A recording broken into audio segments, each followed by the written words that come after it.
লন্ডনের শীতের রাত। ঘড়িতে তখন প্রায় রাত 10:30। হালকা কুয়াশায় পুরো শহরটা ঢেকে গেছে। রাস্তার দুপাশে ঝলমলে আলো, দূরে লাল রঙের ডাবল ডেকার বাস ধীরে ধীরে এগিয়ে যাচ্ছে। ঠান্ডা বাতাসে নিঃশ্বাস ছাড়তেই সাদা ধোঁয়া বেরোচ্ছে। আর আমি আমার 4জন বন্ধু মিলে টেমস নদীর ধারে দাঁড়িয়ে আছি। সবার হাতে জ্বলন্ত সিগারেট। শুধু দোয়াগুলো আকাশে মিলিয়ে যাচ্ছে, কিন্তু বুকের ভেতরের কষ্টগুলো কোথাও মিলিয়ে যাচ্ছে না। রবিন একটা দীর্ঘ টান দিয়ে বলল, দোস্ত, আর কত? আজ 8 বছর হয়ে গেল। একবার দেশে গিয়ে ঘুরে আয়। আমি মুচকি সে সিগারেটের ধোঁয়াটা আকাশের দিকে ছেড়ে দিলাম। যে দেশে আমার সম্মান নেই, সেখানে ফিরে গিয়ে কি করব? আরেক বন্ধু নাইম আমার কাঁধে হাত রাখলো। তুই এখন আর আগের রাহেন না।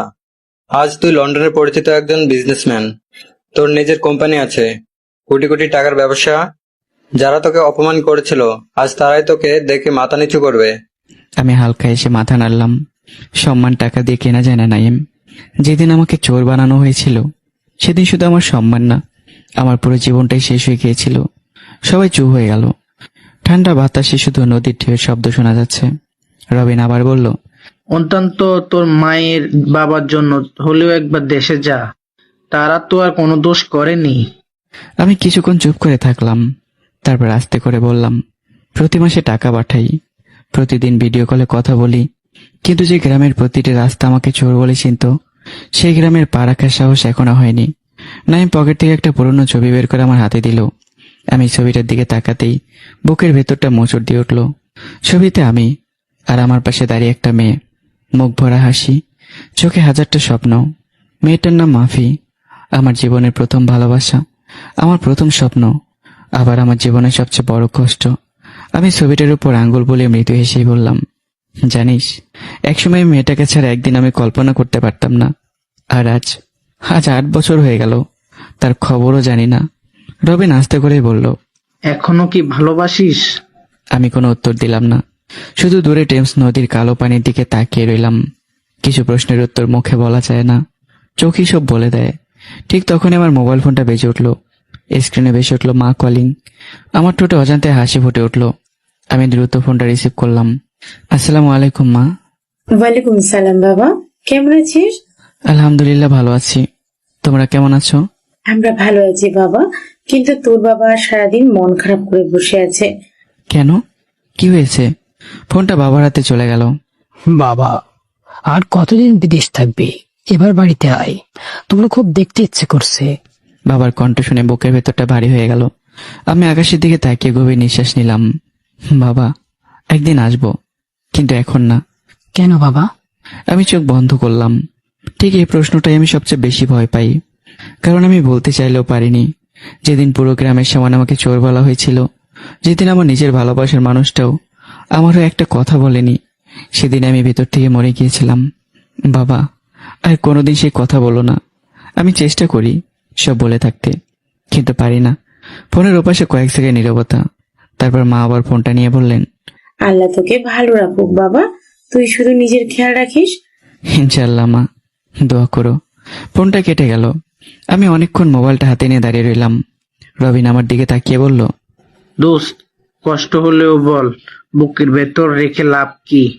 আজ তোদের একটা গল্প শোনাবো, আমার জীবনের গল্প, যে গল্পে আছে ভালোবাসা, অবহেলা, অপবাদ, চোখের জল, আর একজন গ্রামের সাধারণ ছেলের লন্ডনের বিজনেসম্যান হয়ে ওঠার গল্প। সবাই নীরবে আমার দিকে তাকিয়ে রইল। আমি সিগারেটের শেষ টানটা দিয়ে সেটাকে নিচে ফেলে পায়ের নিচে পিষে দিলাম। তারপর আস্তে আস্তে বলতে শুরু করলাম, 8 বছর আগে সেদিন এমন একটা বিকেল ছিল। আমি তখন গ্রামের এক সাধারণ ছেলে। আমার পৃথিবীটা খুব ছোট ছিল। মা, বাবা আর একজন মানুষকে ঘিরে আমার সব স্বপ্ন ছিল। তার নাম মাফি। সেদিন যদি জানতাম একটা মিথ্যা অপবাদ আমার জীবনটাকে সম্পূর্ণ বদলে দেবে, তাহলে হয়তো সেই দিনটা অন্যরকম হতো। 8 বছর আগে বন্ধুরা চুপচাপ আমার মুখের দিকে তাকিয়েছিল। আমি একটা দীর্ঘ শ্বাস নিয়ে অতীতের পাতাগুলো খুলতে শুরু করলাম। আমাদের ছোট্ট গ্রামটা ছিল নদীর পাড়ে, সবুজে ঘেরা শান্ত একটা গ্রাম। ভোর হলে পাখির ডাকে ঘুম ভাঙত, দূরে মসজিদের আজান ভেসে আসতো। আমাদের বাড়িটা ছিল খুব সাধারণ, টিনের ছাউনি, সামনে ছোট্ট একটা উঠান। উঠানের এক পাশে আম গাছ, আর অন্য এক পাশে মায়ের লাগানো শিউলি ফুলের গাছ। আমরা গরিব ছিলাম, কিন্তু সুখী ছিলাম। বাবা দিন মজুরের কাজ করতেন। যেদিন কাজ থাকতো সেদিন বাজারে মাছ আসতো, আর যেদিন কাজ থাকতো না সেদিন আলু ভর্তা ডাল ভাত দিয়ে হাসি মুখে খেয়ে নিতাম। মা সবসময় বলতেন, মানুষ গরিব হলে লজ্জা নেই বাবা, চরিত্র গরিব হলে লজ্জা। আমি মায়ের কথাগুলো বুকের মধ্যে লুকিয়ে রাখতাম। সকালে ঘুম থেকে উঠে আমি বাবার সঙ্গে মাঠে চলে যেতাম, বাবাকে কাজে সাহায্য করতাম। তারপর বাড়ি ফিরে গোসল করে কলেজে যেতাম। কলেজে যাওয়ার সবচেয়ে বড় কারণ ছিল পড়াশোনা নয়, একজন মানুষ, মাফি। প্রথম যেদিন ওকে দেখেছিলাম মনে হয়েছিল পৃথিবীর সবচেয়ে সুন্দর হাসিটা আল্লাহ ওকে দিয়েছেন। ও হাসলে মনে হতো সব কষ্ট যেন মুহূর্তেই দূর হয়ে যায়। কিন্তু আমি কোনোদিন ওকে আমার মনের কথা বলতে পারিনি, কারণ আমি ছিলাম গরিব আর মাফির পরিবার ছিল গ্রামের সবচেয়ে সম্মানিত পরিবারগুলোর একটি। তবু আমাদের বন্ধুত্ব ছিল খুব গভীর। একদিন সকালে কলেজে যাচ্ছি, হঠাৎ পেছন থেকে কেউ ডাক দিল। এই রায়হান। করে তাকাতেই দেখি হালকা নীল রঙের ওড়না পরে দাঁড়িয়ে আছে, মুখে সে চিরচেনা হাসি। আমি হেসে বললাম, এত দেরি হলো কেন? তোমার জন্যই অপেক্ষা করছিলাম, একসাথে কলেজে যাব। আমার বুকের ভেতরটা কেমন যেন করে উঠলো। আমি হেসে ফেললাম, আমি তো ভেবেছিলাম তুমি চলে গেছো। তোমাকে রেখে যাব? এত খারাপ নাকি আমি? না, তুমি খুব ভালো। মাফি হেসে মাথা নিচু করলো। আমরা দুজন পাশাপাশি হাঁটতে লাগলাম। রাস্তার দুপাশে ধানের ক্ষেত, বাতাসে হালকা ধান গাছ দুলছে। হঠাৎ মাফি বলল, একটা কথা বলবো? বলো। তুমি সবসময় এত চুপচাপ থাকো কেন? সবাই সব কথা বলতে পারে না, কিছু কথা শুধু মনে রাখতে হয়। মাফি আমার দিকে তাকিয়ে বলল, তোমার মনটা খুব ভালো। আল্লাহ চাইলে তুমি একদিন অনেক বড় মানুষ হবে। গরিবের স্বপ্ন তো বড় হওয়া ঠিক না। মাফি সঙ্গে সঙ্গে থেমে গেল। তারপর আমার চোখের দিকে তাকিয়ে বলল, মনে রেখো, মানুষ বড় হয় টাকায় না, স্বপ্নে। আজ তুমি গরিব, একদিন হয়তো অনেক বড় হবে। কিন্তু একটা কথা দিও, কখনো যেন বদলে যেও না। যদি কোনোদিন বড় হতে পারি তাহলে প্রথম মিষ্টিটা তোমাকেই খাওয়াবো। কথা দিলে কিন্তু ভুলতে পারবে না। কোনোদিন না। সেদিন কলেজ থেকে ফেরার পথে আমরা নদীর ধারে কিছুক্ষণ বসেছিলাম। সূর্য ডুবে যাচ্ছিল, আকাশ লাল হয়ে গেছে। মাফি নদীর পানির দিকে তাকিয়ে বলল, রায়হান, যদি কোনোদিন তুমি অনেক দূরে চলে যাও, আমাকে ভুলে যাবে? আমি এক মুহূর্ত দেরি না করে বললাম, নিজের নিঃশ্বাসকে কি ভুলতে পারে? মাফি কিছু বলল না, শুধু চুপচাপ হাসলো। কিন্তু সে হাসির আড়ালে লুকিয়েছিল অনেক না বলা অনুভূতি। বাড়ি ফিরে দেখি মা উঠানে বসে শাক কাটছেন। আমাকে দেখে বললেন, বাবা, আজ তোর জন্য একটা সুখবর আছে। কি খবর? তোর মামা কাল বাড়িতে আসবে, অনেকদিন পর সবাই একসাথে বসে খাওয়া হবে। সত্যি? মা মাথা নাড়ল। আমি জানতাম না পরের দিনে সেই আনন্দই ধীরে ধীরে আমার জীবনের সবচেয়ে বড় অন্ধকারের শুরু হতে চলেছে। কারণ আমার মামার বাড়িতে এমন একটা ঘটনা ঘটবে যার জন্য পুরো গ্রাম আমাকে চোর বলে ডাকবে। আর সেদিনই আমার সবচেয়ে আপন মানুষটাও নীরব হয়ে যাবে। নদীর পাড়ে বসে আমি বন্ধুদের দিকে তাকিয়ে বললাম, তোরা জানিস, মানুষের জীবনে খারাপ সময় হঠাৎ করে আসে না, ধীরে ধীরে আসে। আমার জীবনও ঠিক তেমনটাই হয়েছিল। পরদিন সকাল থেকে আমাদের বাড়িতে অন্যরকম একটা আনন্দের পরিবেশ। মা ভোরে উঠে রান্না শুরু করেন, বাবা বাজারে যান, আজ মামা আসবেন। অনেকদিন পর সবাই একসঙ্গে বসে খাওয়া হবে। আমি উঠান ঝাড়ু দিচ্ছিলাম, ঠিক তখনই মাফি আমাদের বাড়ির সামনে এসে দাঁড়ালো। হালকা গোলাপি রঙের থ্রি পিস পরে আজ ওকে আরো সুন্দর লাগছিল, মুখে সে চেনা হাসি। এই রায়হান, আজ কলেজে যাবা না? আজ ছুটি নিয়েছি, মামা আসবে তাই বাড়িতেই থাকবো। মাফি মুচকি এসে বলল, তাই নাকি? ঠিক আছে, তাহলে বিকেলে নদীর ঘাটে আসবে, তোমার সঙ্গে জরুরি কথা আছে। কি কথা? মাফি দুষ্টুমি করে বলল, এখন বলবো না, বিকেলে বলবো। ঠিক আছে, আসবো। মাফি চলে গেল। আমি অনেকক্ষণ ওর চলে যাওয়ার দিকে তাকিয়ে রইলাম, কিন্তু জানতাম না এই বিকেলটার কোনোদিন আসবে না। দুপুরের দিকে মামা এলেন, সঙ্গে মামিও, আর তাদের একমাত্র মেয়ে তানিয়া। তানিয়া শহরে পড়াশোনা করে, গ্রামে খুব কমই আসে। এসে সবাইকে সালাম করলো, তারপর আমাকে দেখে এসে বলল, কেমন আছো ভাইয়া? ভালো আছি, তুমি? আলহামদুলিল্লাহ, অনেকদিন পর গ্রামে এসে ভালো লাগছে। মা সবাইকে নিয়ে ব্যস্ত হয়ে বললেন। খাওয়া দাওয়া, গল্প সব মিলে বাড়িটা জমে উঠল। বিকেলের দিকে মামা বললেন, রায়হান, একটু আমাদের বাড়ি চল, একটা কাজ আছে। চলেন। দুজন একসঙ্গে মামার বাড়িতে গেলাম। মামার বাড়িটা আমাদের বাড়ির চেয়ে অনেক বড়, দোতলা, পাকা বাড়ি, অনেক লোকজনের আনাগোনা। আমি ভেতরে ঢুকতেই মামি হাসি মুখে বললেন, এসো বাবা, তোমার জন্য মিষ্টি এনেছি। এত কষ্ট করার কি দরকার ছিল? সবাই হাসতে লাগলো। কিছুক্ষণ পর মামা একটা ঘরে নিয়ে গেলেন। ঘরটায় কাঠের বড় একটা আলমারি। মামা আলমারি খুলে একটা ছোট্ট লাল রঙের গহনার বাক্স বের করলেন। তিনি বক্সটা মামির হাতে দিয়ে বললেন, এটা আলমারিতে ভালো করে রেখে দাও, আগামী সপ্তাহে বিয়েতে লাগবে। আমি কথাটা শুনে আর গুরুত্ব দিলাম না। সন্ধ্যার আজান হয়ে গেল। বাড়ি ফেরার জন্য বের হব, ঠিক তখনই ভেতর থেকে হঠাৎ চিৎকার ভেসে এলো। হায় আল্লাহ, আমার গহনার বাক্স! সবাই দৌড়ে ভেতরে গেল। আমিও গেলাম। মামি কাঁদছেন। আলমারি খোলা, কিন্তু লাল রঙের সেই গহনার বাক্সটা নেই। মামা অবাক হয়ে বললেন, অসম্ভব, আমি তো একটু আগেই এইখানে রেখেছিলাম। ঘরের সবাই একে অপরের মুখের দিকে তাকাতে লাগলো।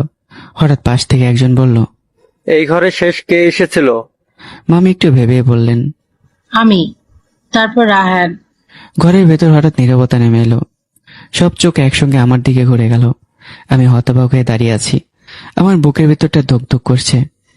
সবাই আমার দিকে এভাবে তাকিয়েছেন কেন? আমি তো কিছুই বুঝতে পারছি না। ঠিক তখন একজন আত্মীয় ধীরে ধীরে বললেন, বক্সটা হারিয়েছে, আর শেষবার এই ঘরে ছিলে তুমি। আমার বুকের ভেতরটা কেঁপে উঠল। আপনি কি বলতে চাইছেন? আমি কিছু নেই। মামা সঙ্গে সঙ্গে বললেন, না না, আমি রায়ানকে চিনি, ও এমন ছেলে না। কিন্তু ঘরের এক কোণ থেকে আরেকটা শব্দ ভেসে এলো, মানুষকে চেনা এত সহজ না। এই কথার সঙ্গে সঙ্গে ঘরের বাইরে আরো কয়েকজন গ্রামবাসী জড়ো হতে শুরু করলো। আমি তখনও জানতাম না, পরের কয়েক মিনিটের মধ্যে আমার জীবনের সবচেয়ে ভয়ঙ্কর অপমান শুরু হতে চলেছে। মামার বাড়ির ঘরটা মুহূর্তের মধ্যেই মানুষের ভিড়ে ভরে গেল। কেউ কিছু জানে না, কেউ কিছু দেখেনি, তবুও সবার চোখে একটাই প্রশ্ন, গহনার বাক্সটা কোথায় গেল? আমি ঘরের মাঝখানে দাঁড়িয়ে আছি, হাত পা আমার ঠান্ডা হয়ে যাচ্ছে। মামা সবার দিকে তাকিয়ে বললেন, কেউ কোনো সিদ্ধান্তে পৌঁছাবে না, আগে ভালো করে খুঁজে দেখা হোক। মামি কাঁদতে কাঁদতে বললেন, সব জায়গায় খুঁজেছি, কোথাও নেই। ওই বাক্সে আমার বিয়ের সব গয়না ছিল, কয়েক লাখ টাকার গয়না। আমি চুপচাপ দাঁড়িয়েছিলাম। হঠাৎ একজন আত্মীয় আমার সামনে এসে দাঁড়ালো। রায়হান, তুমি যদি নিয়ে থাকো তাহলে চুপচাপ ফেরত দিয়ে দাও, আমরা কাউকে কিছু বলবো না। আমি অবাক হয়ে তার দিকে তাকালাম। আপনি আমাকে সন্দেহ করছেন? সন্দেহ করছি না, কিন্তু শেষবার এই ঘরে তুমিই ছিলে। আমি কোনো গহনা নেইনি, আল্লাহর কসম। ঠিক তখনই বাইরে থেকে আরো কয়েকজন গ্রামবাসী ভেতরে ঢুকলো। কে একজন ফিসফাস করে বলল, শুনেছি গহনা চুরি হয়েছে আর সন্দেহ করা হয়েছে রায়হানকে। কথাটা আগুনের মতো ছড়িয়ে পড়ল। কয়েক মিনিটের মধ্যে পুরো উঠোনে মানুষ ভরে গেল। আমি বুঝতে পারছিলাম ঘটনা খুব খারাপ দিকে যাচ্ছে। ঠিক তখনই মা আর বাবা দৌড়াতে দৌড়াতে এসে পৌঁছালেন। মা হাঁপাতে হাঁপাতে বললেন, কি হয়েছে? এত লোক কেন? কেউ কোনো উত্তর দিল না। সবাই শুধু আমার দিকে তাকিয়ে রইল। বাবা আমার কাছে এসে বললেন, রাইহান, কি হয়েছে বাবা? বাবা, আমি কিছু করিনি, বিশ্বাস করো। বাবা আমার কাঁধে হাত রেখে বললেন, আমি আমার ছেলেকে চিনি, সে চুরি করতে পারে না। বাবার কথাটা শুনে আমার চোখে পানি চলে এলো। কিন্তু সবাই বাবার মতো বিশ্বাস করলো না। একজন বয়স্ক লোক সামনে এসে বললেন, বিশ্বাসের বিচার হয় না, প্রমাণ লাগবে। আরেকজন বলল, ওর শরীর তল্লাশি করা হোক, যদি কিছু না পাওয়া যায় তাহলে সবাই চুপ করে থাকো। আমি হতবাক হয়ে গেলাম। আমাকে সবার সামনে তল্লাশি করা হবে? এত বড় অপমান। মামা সঙ্গে সঙ্গে বললেন, না, এটা ঠিক হবে না। কিন্তু ততক্ষণে কয়েকজন এগিয়ে এসেছে। ঠিক আছে, তল্লাশি করুন, আর যদি এতে আমার সততা প্রমাণ হয় তাহলে করুন। ওরা আমার পকেট তল্লাশি করলো, শার্ট, প্যান্ট, ব্যাগ, কোথাও কিছু পাওয়া গেল না। আমি দীর্ঘ শ্বাস ফেললাম। ভাবলাম এবার এতে সবাই বিশ্বাস করবে। কিন্তু ঠিক তখনই একজন লোক চিৎকার করে উঠল, দাঁড়ান, ওই ব্যাগটা আবার দেখান। আমার বুক ধুক করে উঠল। আমি তো জানি আমার ব্যাগে কিছু নেই। লোকটা ব্যাগের ভেতর হাত ঢুকিয়ে একটা লাল কাপড়ে মোড়ানো ছোট্ট একটা বাক্স বের করলো। আমি বাক্সটা দেখে জমে গেলাম। এটাই সেই গহনার বাক্স। চারদিকে মুহূর্তের মধ্যে হইচই পড়ে গেল। ধরা পড়েছেন? চোর এত ভদ্র সেজেছিল। আমার মাথায় ঝিমঝিম করতে লাগলো। না, এই বাক্সটা আমার ব্যাগে ছিল না। এটা কেউ রেখেছে, আমি চোর নই। কিন্তু আমার কথা কেউই শুনলো না। মামিও কান্না করতে করতে বললেন, রায়হান, আমি তোকে নিজের ছেলের মতো ভালোবাসতাম, আর তুই এটা কি করলি? আমি ভেঙে পড়লাম। আমি করিনি, আল্লাহর কসম, আমি নির্দোষ। ঠিক তখনই উঠানের ভিড় সরিয়ে একজন ভেতরে ঢুকলো। আমি তাকিয়ে দেখি মাফি। আমার চোখে এক ফোঁটা আশা জেগে উঠল। আমি জানতাম সবাই না বিশ্বাস করলেও সে অন্তত আমাকে বিশ্বাস করবে। মাফি, তুমি বলো, তুমি তো আমাকে চেনো, আমি এমন কাজ করতে পারি? সে আমার চোখের দিকে তাকিয়ে রইল, কিন্তু কোনো উত্তর দিল না। তার সে নীরবতায় আমার বুকের ভেতরে ছুরির মতো বিঁধতে লাগলো। আমি বুঝে গেলাম, আর শুধু গ্রামের মানুষ নয়, আমার সবচেয়ে প্রিয় মানুষটা আমাকে বিশ্বাস করতে পারছে না। সেদিন প্রথমবার আমার মনে হলো একটা মিথ্যাবাদ মানুষের জীবন শেষ করে দেওয়ার জন্যই যথেষ্ট। মাফি আমার সামনে দাঁড়িয়েছিল। আমার চোখে তখন শুধু একটাই আশা, সে বলবে রায়হান চোর হতে পারে না। মাফি, তুমি তো আমাকে ছোটবেলা থেকে চেনো, একবার বলো আমি এমন কাজ করতে পারি? পুরো উঠোন নিস্তব্ধ, সবাই মাফির উত্তরের অপেক্ষা করছে। সে আমার চোখের দিকে তাকিয়ে রইল, তার চোখে জল চিকচিক করছে, ঠোঁট কাঁপছে, কিন্তু সে কিছুই বলল না, একটা শব্দও না। মাফির সেই নীরবতা যেন আমার বুকের ভেতর হাজারটা ছুরি হয়ে বিঁধল। আমি আস্ত করে মাথা নিচু করলাম। আজ বুঝলাম সবচেয়ে কাছের মানুষের নীরবতাও অনেক বড় শাস্তি। ঠিক তখন একজন গ্রামবাসী চিৎকার করে বলল, আর কি প্রমাণ লাগবে? গয়না তো ওর ব্যাগ থেকেই পাওয়া গেছে। চোরকে পুলিশের হাতে তুলে দাও। গ্রামের মান সম্মান নষ্ট করেছে। চারদিকে শুধু একটাই শব্দ, চোর চোর চোর। আমি দোকানে হাত দিয়ে দাঁড়িয়ে পড়লাম। মনে হয়েছিল পৃথিবীর সব শব্দ একসাথে আমার মাথার ভিতর আঘাত করছে। মা দৌড়ে এসে আমাকে জড়িয়ে ধরলেন। আমার ছেলে চোর না, আল্লাহর কসম আমার ছেলে এমন কাজ করতে পারে না। মায়ের কান্না দেখে আমার বুক ফেটে যাচ্ছিল। বাবা সবার সামনে হাত জোর করেই বললেন, আপনারা আমার ছেলেকে একটু বিশ্বাস করুন, ও যদি দোষী হয় আমি নিজেই শাস্তি দেব, কিন্তু প্রমাণ ছাড়া ওকে অপমান করবেন না। একজন লোক ঠোঁট বাঁকিয়ে বলল, প্রমাণ তো আপনার সামনেই। গয়না কি আকাশ থেকে উড়ে ব্যাগে পড়েছে? লোকটার কথা শুনে সবাই আবার গুঞ্জন শুরু করলো। আমি অসহায় চোখে চারপাশে তাকালাম, কেউ আমার কথাই শুনতে চাইছে না। ঠিক তখনই মামা এগিয়ে এলেন। তিনি গহনার বাক্সটা হাতে নিয়ে কিছুক্ষণ চুপ করে রইলেন, তারপর আমার দিকে তাকিয়ে বললেন, রায়হান, আমি এখনো বিশ্বাস করতে চাই তুই এটা করিসনি। যদি কোনো ভুল করে থাকিস তাহলে এখনই সত্যিটা বলে দে। মামা, আমি নির্দোষ, আমাকে বিশ্বাস করুন, আমি কিছুই জানি না। মামা চোখ বন্ধ করে দীর্ঘ শ্বাস ফেললেন। তিনি কিছু বলতে যাচ্ছিলেন, ঠিক তখনই ভিড়ের পেছন থেকে এক মহিলা বললেন, গরিব মানুষ, লোভ সামলাতে পারেনি। কথাটা শুনে আমার মাথা নিচু হয়ে গেল। তাহলে গরিব হওয়াটাই কি আমার অপরাধ? আমি কি শুধু গরিব বলেই সবাই এত সহজে আমাকে চোর বানিয়ে দিল? মা হাউমাউ করে কাঁদতে লাগলেন। আল্লাহ, আমার ছেলেটার বিচার তুমি করো। এমন সময় মাফি ধীরে ধীরে সামনে এগিয়ে এলো। আমার বুকের ভেতর আবার এক ফোঁটা আশা জাগলো। হয়তো এবার সে সত্যি বলবে। মাফি আমার সামনে এসে দাঁড়ালো। কয়েক সেকেন্ড চুপ থেকে আস্তে করে বলল, রায়হান, যদি তুমি সত্যিই নির্দোষ হও তাহলে একদিন আল্লাহ অবশ্যই তোমার সম্মান ফিরিয়ে দেবেন। এই কথাটা শুনে আমার বুকটা হু হু করে উঠল। যদি কেন বললে মাফি? তুমি একে আমাকে বিশ্বাস করো না? মাফি মাথা নিচু করে ফেললো। সে আর কোনো উত্তর দিল না। সেই মুহূর্তে আমার সব ভেঙে চুরমার হয়ে গেল। আমি বুঝে গেলাম, আজ আমি শুধু সমাজের কাছে হারিনি, হারিয়েছি আমার ভালোবাসার মানুষকেও। আমি ধীরে ধীরে সবার দিকে তাকিয়ে বললাম, আজ তোমরা সবাই আমাকে চোর বলছো, ঠিক আছে, আমি কারো কাছে নিজেকে নির্দোষ প্রমাণ করতে চাইবো না। কিন্তু একটা কথা মনে রেখো, যদি আমি নির্দোষ হয়ে থাকি, একদিন সত্য নিজেই ফিরে আসবে। আর সেদিন কাউকে কোনো জবাব দেব না। আমার সফলতায় সব প্রশ্নের উত্তর হবে। কথাটা বলে আমি হাঁটতে শুরু করলাম। মা আমার হাত ধরে কাঁদতে কাঁদতে বললেন, কোথায় যাবি বাবা?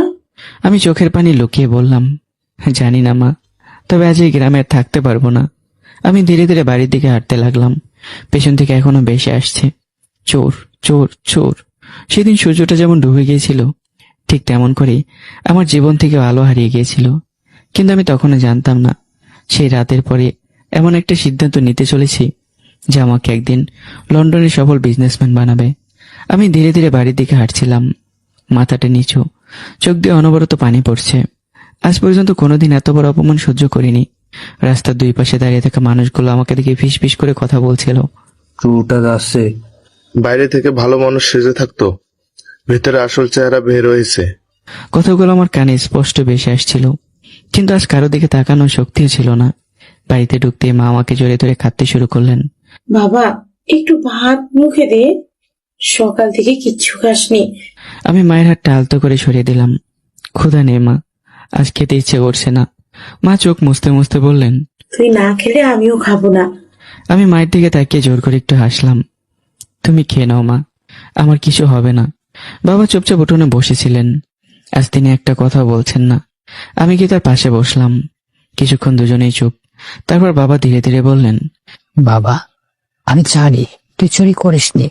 আমি বাবার হাত শক্ত করে ধরলাম। তাহলে কেউ বিশ্বাস করলো না কেন? আমি কি এতটাই খারাপ? বাবার চোখ ভিজে উঠল। মানুষ সত্য দেখার আগে প্রমাণ দেখে, আর আজ প্রমাণটা তোর বিরুদ্ধে ছিল, কিন্তু আল্লাহ সব দেখেছেন। একদিন তিনি বিচার করবেন। আমি দীর্ঘ শ্বাস ফেললাম। সেই দিনটাকে আমি দেখতে পারবো বাবা? বাবা কোনো উত্তর দিলেন না। রাত গভীর হয়ে গেছে। মা বাবা ঘুমিয়ে পড়েছেন, কিন্তু আমার চোখে এক ফোঁটাও ঘুম নেই। আমি বিছানায় শুয়ে শুধু মাফির কথাগুলো ভাবছিলাম। যদি তুমি সত্যিই নির্দোষ হও, এই একটা শব্দ যদি, এই শব্দটা আমার পুরো পৃথিবীটা ভেঙে দিয়েছিল। মনে মনে বললাম, মাফি, তুমি যদি আমাকে বিশ্বাস না করো তাহলে আমি বেঁচে থেকে কি করব? ঠিক তখনই জানালায় হালকা টোকা পড়ল। আমি অবাক হয়ে দাঁড়ালাম। এত রাতে কে? জানালা খুলতেই দেখি মাফি দাঁড়িয়ে আছে, চোখ দুটো কান্নায় লাল। আমি কিছুক্ষণ ওর দিকে তাকিয়ে রইলাম। এত রাতে কেন এসেছ?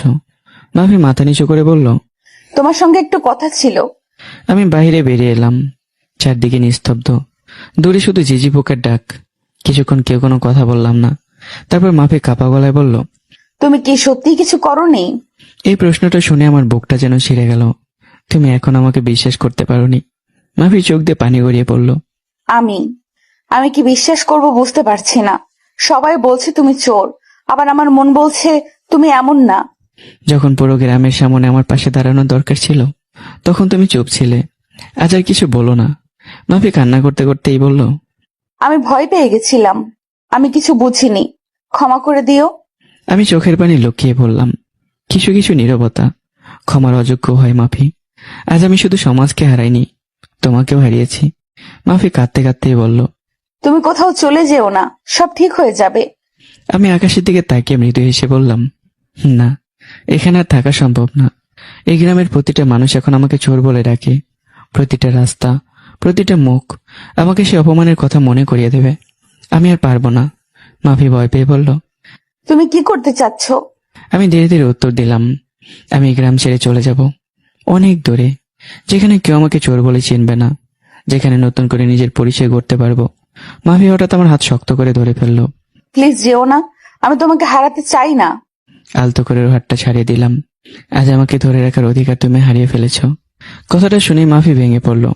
আর আমি পেছনেও তাকালাম না, কারণ আমি জানতাম যদি একবার পেছনে তাকাই তাহলে হয়তো আর চলে যেতে পারবো না। সেই রাতে আমি একটা সিদ্ধান্ত নিলাম, আমি দেশ ছেড়ে চলে যাব। নিজেকে এমন জায়গায় নিয়ে যাব যেখান থেকে একদিন মাথা উঁচু করে ফিরতে পারবো। আর তখন আমার পরিচয় হবে না চোর, আমার পরিচয় হবে একজন সফল মানুষ। সারা রাত আমার চোখে এক ফোঁটাও ঘুম আসেনি। মাফির কান্না ভেজা মুখটা বারবার চোখের সামনে বেশি উঠেছিল, কিন্তু তার থেকে বেশি কষ্ট দিচ্ছিল একটাই কথা, যদি তুমি নির্দোষ হও, যদি তুমি সত্যিই নির্দোষ হও। আমি বিছানাতে করে জানালার পাশে গিয়ে দাঁড়ালাম। পূর্ব আকাশে ফজরের আলো ফুটতে শুরু করেছে, পাখিরা ডাকছে। এই গ্রামে কত সুন্দর একটা সকাল, কিন্তু আজ সেই সকালটা আমার কাছে বিষের মতো লাগছে। মনে মনে বললাম, আজ হয়তো এই গ্রামের শেষ সূর্যোদয় দেখছি। ফজরের নামাজ পড়ে আমি একটা ছোট্ট ব্যাগ গুছিয়ে নিলাম। 2 জোড়া কাপড়, কয়েকটা বই, আর মাফির তো একটা পুরনো কলম। কলমটা হাতে নিয়ে কিছুক্ষণ চুপ করে রইলাম। একদিন সে বলেছিল, এই কলম দিয়ে একদিন অনেক বড় মানুষের মতো সই করবে। আমি তিক্ত হেসে কলমটা ব্যাগে রেখে দিলাম। মা ঘুম থেকে উঠে আমাকে ব্যাগ গোছাতে দেখে অবাক হয়ে গেলেন। বাবা, ব্যাগ মুছেছিস কেন? আমি মাথা নিচু করে বললাম, মা, আমি চলে যাচ্ছি। মা যেন এই কথাটা বিশ্বাস করতে পারলেন না। কোথায় যাবি? জানি না, যেদিকে চোখ যায়, কিন্তু এই গ্রামে আর না। মা আমার হাত ধরে কাঁদতে শুরু করলেন। না বাবা, তুই চলে গেলে আমি বাঁচবো কিভাবে? মানুষ আজ বলছে, কাল ভুলে যাবে, তুই কোথাও যাস না। আমি মায়ের চোখের পানি মুছে দিয়ে বললাম, মানুষ ভুলে যাবে, কিন্তু আমি পারবো না মা। প্রতিদিন এই গ্রামের মানুষ আমাকে চোর বলবে, আমি বেঁচে থেকেও মরে যাব। ঠিক তখনই বাবা ঘর থেকে বেরিয়ে এলেন। সব কথা তিনি শুনে ফেলেছেন। তিনি ধীরে ধীরে আমার কাছে এসে বললেন, যদি সত্যি যেতে চাস আমি তোকে আটকাবো না, তবে একটা কথা মনে রাখিস, যেখানে থাকিস কখনো অসৎ পথে যাস না। মানুষ তোর কাছ থেকে সম্মান কেড়ে নিতে পারে, কিন্তু সততা কেড়ে নিতে পারে না। আমি বাবার পা জড়িয়ে ধরে কাঁদতে লাগলাম। আমাকে ক্ষমা করে দিও বাবা, আমি তোমাদের ছেড়ে যেতে চাই না, কিন্তু এখানে থাকতেও পারছি না। বাবা আমাকে বুকে জড়িয়ে ধরলেন। জীবনে প্রথমবার আমি বাবাকে কাঁদতে দেখলাম। সকালে নাস্তা কেউ খেতে পারলো না। মা বারবার বলছিল, অন্তত আরেকটা দিন থেকে যা। আমি শুধু মাথা নাড়লাম, কারণ আমি জানতাম আরেকদিন থাকলে হয়তো কোনোদিনও যেতেই পারবো না। বাড়ি থেকে বেরোয়ার সময় মা আমার হাতে একটা ছোট কাপড়ের পুটলি দিলেন। এখানে কিছু টাকা আছে, বেশি না, কিন্তু পথ চলতে কাজে লাগবে। আমি পুটলিটা খুলে দেখলাম মাত্র 3,000 টাকা। আমি জানতাম এটাই মা বাবার সব সঞ্চয়। আমার চোখ ভিজে গেল। মা, এটা আমি নিতে পারবো না, তোমাদের লাগবে এটা। মা জোর করে টাকাটা আমার হাতে গুঁজে দিলেন। তুই না নিলে আমার বউ আরো বেশি কাঁদবে। নে বাবা, আল্লাহ তোকে রক্ষা করবে। আমি নিজেকে সামলাতে পারলাম না, মাকে শক্ত করে জড়িয়ে ধরে কেঁদে ফেললাম। বাড়ি থেকে বেরিয়ে বাস স্ট্যান্ডের দিকে হাঁটছি, হঠাৎ পেছন থেকে কেউ ডাকলো, রায়হান। আমি থেমে গেলাম। ধীরে ধীরে পেছনে ফিরে তাকালাম। মাফি দৌড়াতে দৌড়াতে আমার সামনে এসে দাঁড়ালো। তার চোখ দুটো ফুলে গেছে, মনে হচ্ছে সারা রাত সে কেঁদেছে। সে হাঁপাতে হাঁপাতে বলল, তুমি সত্যিই চলে যাচ্ছ? হ্যাঁ। মাফি কাঁদতে কাঁদতে বলল, তাহলে কোনোদিন দেখা হবে না?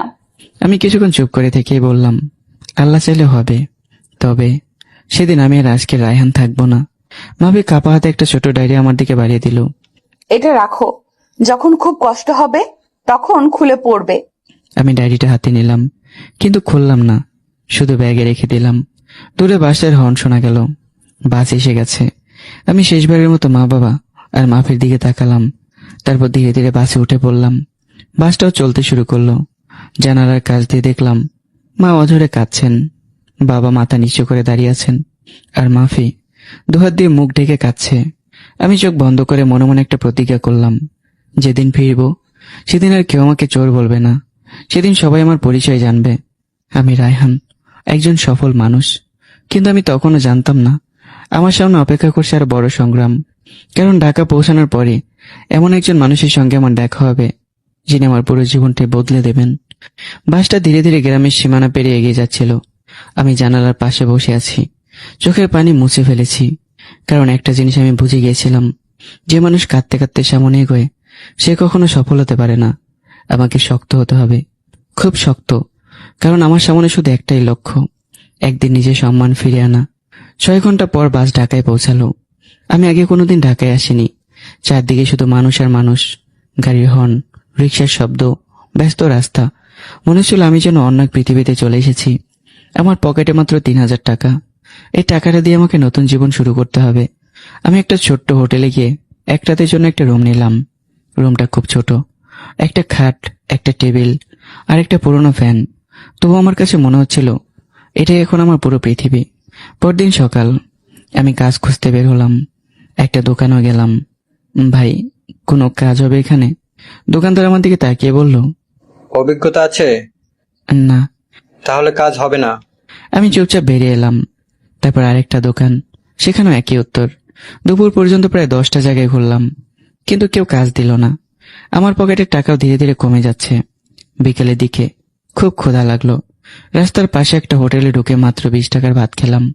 খেতে খেতে ভাবছিলাম, গ্রামে থাকলে অন্তত মা নিজের হাতে তো খাওয়াতেন, আর এক গ্লাস পানি বাড়িয়ে দেওয়ার জন্য কেউ নেই। ঠিক তখনই একজন ভদ্রলোক আমার সামনে এসে বসলেন। বয়স প্রায় 60, পরিপাটি পোশাক, চোখে চশমা। তিনি কিছুক্ষণ আমার দিকে তাকিয়ে রইলেন, তারপর হাসি মুখে বললেন, বাবা, তোমাকে খুব চিন্তিত মনে হচ্ছে। জি, একটু সমস্যায় আছি। যদি কিছু মনে না করো বলতে পারো, হয়তো সাহায্য করতে পারবো। আমি প্রথমে চুপ করে রইলাম। অচেনা একজন মানুষকে নিজের কষ্ট বলতে ইচ্ছে করছিল না, কিন্তু কেন জানি তার মুখটা খুব আপন মনে হচ্ছিল।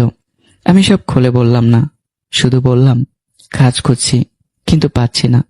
তিনি মুচকি এসে বললেন, পড়াশোনা কতদূর? অনার্স প্রথম বর্ষে পড়তাম, কিন্তু আর পড়া হয়নি। তিনি কিছুক্ষণ চুপ করে থেকে বললেন, ইংরেজি বলতে পারো? অল্প পারি। তিনি মাথা নেড়ে বললেন, আমি লন্ডনে থাকি, ব্যবসা করি। বাংলাদেশে কয়েকদিনের জন্য এসেছি। আমার অফিসে একজন সৎ আর পরিশ্রমী ছেলে দরকার। তুমি কি কাজ করবে? আমি অবাক হয়ে তার দিকে তাকিয়ে রইলাম। এত বড় সুযোগ, কিন্তু আপনি তো আমাকে চেনেনও না। তিনি হালকা হেসে বললেন, মানুষের চোখ অনেক সময় পরিচয়পত্রের চেয়েও বড় পরিচয় দেয়। তোমার চোখে আমি সততা দেখেছি। কথাটা শুনে আমার বুকটা কেঁপে উঠল। কতদিন পর কেউ আমাকে সৎ বলল। আমার চোখ ভিজে উঠল। আমি নিচু গলায় বললাম, সবাই আমাকে চোর বলেছে, আপনি কেন বিশ্বাস করলেন? ভদ্রলোক গভীরভাবে আমার দিকে তাকিয়ে বললেন, কারণ আমি নিজেও একদিন মিথ্যা অপবাদের শিকার হয়েছিলাম। তোমার কষ্টটা আমি বুঝি। আমি নিজেকে সামলাতে পারলাম না। আমার চোখ থেকে টপ টপ করে পানি গড়িয়ে পড়তে লাগলো। ভদ্রলোক টেবিলের উপর একটা ভিজিটিং কার্ড রেখে বললেন, কাল সকাল 10টায় এই ঠিকানায় চলে এসো। পাসপোর্ট থাকলে নিয়ে আসবে, কেমন? আমি কার্ডটা হাতে নিয়ে অবাক হয়ে পড়লাম। কার্ডে বড় বড় অক্ষরে লেখা, Rahman group of company, London, UK. আমার হাত কাঁপতে লাগলো। আমি কি সত্যি লন্ডনে যাওয়ার সুযোগ পেতে চলেছি, নাকি এটাও ভাগ্যের আরেকটা নতুন পরীক্ষা? সারা রাত আমার চোখে ঘুম ছিল না। বারবার বড় লোকের দেওয়া ভিজিটিং কার্ডটা হাতে নিয়ে দেখছিলাম, Rahman group of company, London. আমি নিজেকে প্রশ্ন করছিলাম, এটা কি সত্যি আমার জীবনের নতুন শুরু, নাকি আবার কোনো নতুন বিপদ? কিন্তু পরক্ষণে বাবার কথাটা মনে পড়ল। আল্লাহ যখন একটা দরজা বন্ধ করেন, তখন আরেকটা দরজা খুলে দেন। আমি সিদ্ধান্ত নিলাম, একবার চেষ্টা করে দেখব। পরদিন সকাল, ফজরের নামাজ পড়ে গোসল করলাম। মা যে শার্টটা ঈদের সময় কিনে দিয়েছিল, সেটাই পরে নিলাম। ব্যাগে আমার সব কাগজপত্র গুছিয়ে বেরিয়ে পড়লাম। ভদ্রলোকের দেওয়া ঠিকানায় পৌঁছাতে প্রায় 1 ঘন্টা লাগলো। সামনে বিশাল ভবন, গেটে বড় অক্ষরে লেখা, রহমান গ্রুপ, বাংলাদেশ অফিস। আমি কিছুক্ষণ দাঁড়িয়ে ভবনটার দিকে তাকিয়ে রইলাম। জীবনে এত বড় অফিস আগে কখনো দেখিনি। হঠাৎ একজন নিরাপত্তা রক্ষী আমার সামনে এসে বললেন, কাকে চান? আমি ভদ্রলোকের ভিজিটিং কার্ডটা দেখিয়ে বললাম, আমাকে আজ সকাল 10টায় আসতে বলেছেন। তিনি কার্ডটা দেখে সঙ্গে সঙ্গে সম্মান দিয়ে বললেন, জি স্যার, ভেতরে আসুন। আমি অবাক হয়ে তার সঙ্গে ভেতরে ঢুকে পড়লাম। রিসেপশনে বসতেই একজন কর্মচারী এসে বললেন, স্যার আপনার জন্য অপেক্ষা করতেছেন। আমি তার পেছন পেছন উপরে উঠলাম। বড় একটা কক্ষে ঢুকতে দেখি গতকালে সেই ভদ্রলোক জানালার পাশে দাঁড়িয়ে আছেন। আমাকে দেখে তিনি হাসলেন। এসো রায়হান। আমি সালাম দিলাম। তিনি সালামের উত্তর দিয়ে বসতে বললেন। তারপর কিছুক্ষণ আমার কাগজপত্র দেখলেন। তোমার রেজাল্ট খারাপ না, পড়াশোনাও চালিয়ে যেতে পারবে। আমি চুপ করে শুনছিলাম। তিনি আবার বললেন, তোমার পাসপোর্ট আছে? আমি মাথা নিচু করে বললাম, না স্যার, কখনো করার প্রয়োজন হয়নি। তিনি মুচকি এসে বললেন, তাহলে আজ থেকেই পাসপোর্টের কাজ শুরু হবে। সব খরচ আমার কোম্পানি বহন করবে। আমি বিস্ময়ে তার দিকে তাকিয়ে রইলাম। কিন্তু স্যার, আমি তো আপনার জন্য কিছুই করিনি। আপনি আমার জন্য এত কিছু করছেন কেন? ভদ্রলোক কিছুক্ষণ চুপ করে থাকলেন। তারপর ধীরে ধীরে বললেন, কারণ অনেক বছর আগে আমিও তোমার জায়গায় ছিলাম। একজন মানুষ আমাকে সুযোগ দিয়েছিল। আজ সেই ঋণ শোধ করার সময় এসেছে। আমার চোখ ভিজে উঠল। আমি উঠে দাঁড়িয়ে বললাম, আমি কথা দিচ্ছি, জীবনে কোনোদিন আপনার বিশ্বাস ভাঙব না। তিনি আমার কাঁধে হাত রেখে বললেন, আমি তোমার পরিশ্রম চাই, বাকি সব আমি দেখব। পরবর্তী কয়েক সপ্তাহ খুব ব্যস্ততার মধ্যে দিয়ে কেটে গেল। পাসপোর্ট তৈরি হলো, ভিসার জন্য আবেদন করা হলো। আমি মাঝে মাঝে অবিশেষে ছোটখাটো কাজও করতাম। সেখানে সবাই আমাকে খুব ভালোবাসতো। কিন্তু রাত হলে গ্রামের কথা মনে পড়তো, মায়ের কথা, বাবার কথা আর মাফির কথা। অনেকবার ইচ্ছে হয়েছে ফোন করি, কিন্তু নিজেকে থামিয়ে নিয়েছি। আমি চাইনি যে মানুষ আমার নির্দোষ নিয়ে সন্দেহ করেছিল তার সামনে দুর্বল হয়ে পড়তে। একদিন বিকেল অফিসের কাজ করছি, হঠাৎ ভদ্রলোক আমাকে নিজের কক্ষে ডাকলেন। আমি ভেতরে ঢুকতেই তিনি একটা খাম আমার হাতে দিলেন। খুলে দেখো। আমি খাম খুলতে হাত কেঁপে উঠল। ভেতরে একটা বিমান টিকিট, গন্তব্য ঢাকা থেকে লন্ডন, আর একটা কাগজ, ওয়ার্ক পারমিট। আমি অবিশ্বাসের চোখে তার দিকে তাকালাম। স্যার, এটা কি সত্যি?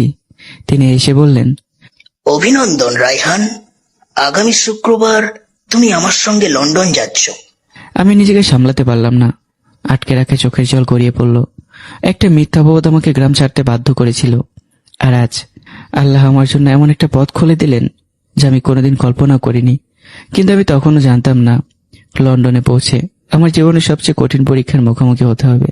কারণ সেখানে শুধু নতুন জীবন নয়, আমার জন্য অপেক্ষা করছিল এমন একজন মানুষ যার সঙ্গে দেখা হওয়ার পর আমার ভাগ্য পুরোপুরি বদলে যাবে।